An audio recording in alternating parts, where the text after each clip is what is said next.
So yeah, to it's break this. as we talk about, as we unpack this, right? It feels like all of a sudden, how long has this been going on? Because it feels like generationally, right? This has just been perpetually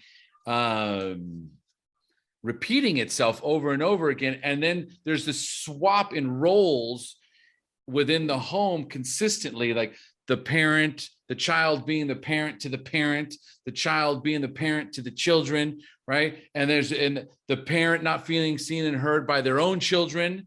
Okay, so they're re-traumatizing themselves because they're not getting what they need from their children, and then their children aren't getting what they need from their parents. So it's like, right? Yeah, There's so much confusion. Yeah, and there's this lack of boundaries, right? Like everybody, like basically the kids, when a parent isn't capable of providing for the child, to be seen and heard, sometimes the child will then start looking at the older sibling, right? Like, can you see me? Can you hear me? Mm-hmm, mm-hmm. And that, and if a parent sees that it's, like the older one can very quickly slip into this like caregiver role for the younger ones. I happen to have, my eldest is 10, my youngest is just turned 3. And oftentimes I see how, she'll be like stepping in to do something because she's capable, because she's 10.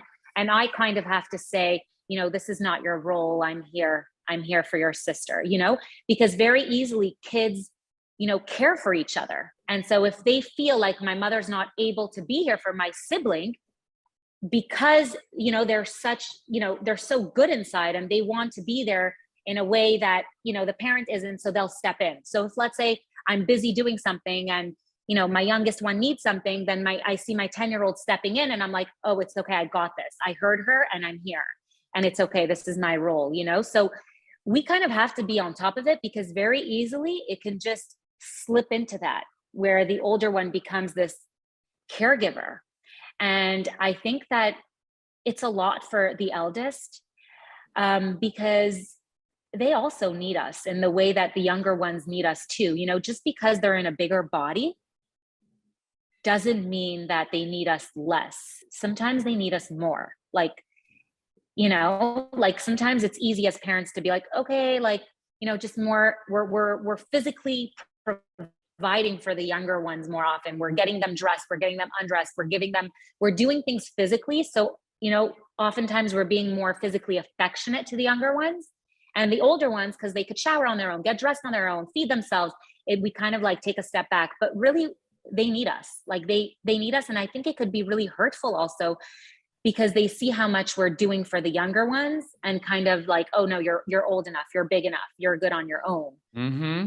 Mm-hmm. But that's not reality. Like they really, we don't grow out of needing to feel seen and heard by our parents. We always need it. Some adults still crave it and are searching for that in their life. I would say all of them are. I think yeah. Once you've done this work, okay, therapy, coaching, counseling, okay, personal development, right, where you start to understand things. One of the first assignments that I give to my clients is the drama triangle. So I send them the drama triangle to help them understand the dysfunctional codependent roles that we will fall into.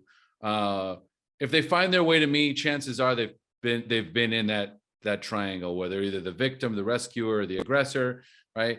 And they will play one of those roles throughout their life. First within their first family, right? Their original family as a child, and then as a parent.